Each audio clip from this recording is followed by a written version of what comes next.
Budgeting is a cornerstone habit for building wealth. You may be a Gen 5 and haven't really settled on a budgeting strategy. In this Growing Greener learning moment, we'll discuss an approach to creating a budget called the 50-20-30 rule. A company called LearnVest popularized this rule of budgeting a few years back, but it's been around long before them. The bottom line is that the 50-20-30 budget has some advantages as a starting point, but like most financial rules of thumb, it also can lead you astray. So today, we're going to walk through this form of budgeting and talk about its pros and cons. First, what is the 50-20-30 budget? Well, at its basic level, the 50-20-30 budget divides your after-tax take-home pay into three buckets. The first 50% of your budget goes towards necessities, including shelter, food, utilities, transportation, clothing. These are the things that you need to get by day to day.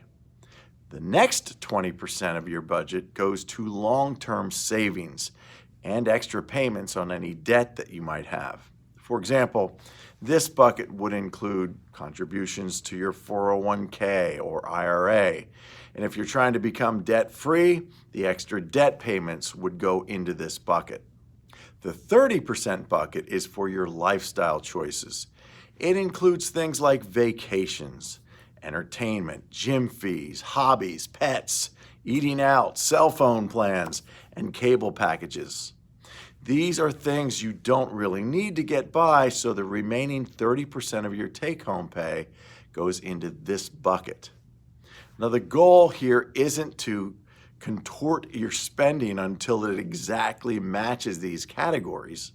The goal is to look at your spending through this lens to see where you might make some tweaks.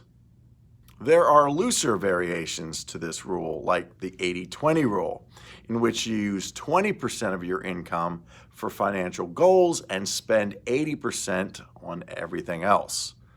Let's talk about why it works. Well, if you're not sure where to start with a budget, breaking it up into these basic categories can really be helpful. These percentages can create a balance between obligations, goals, and splurges.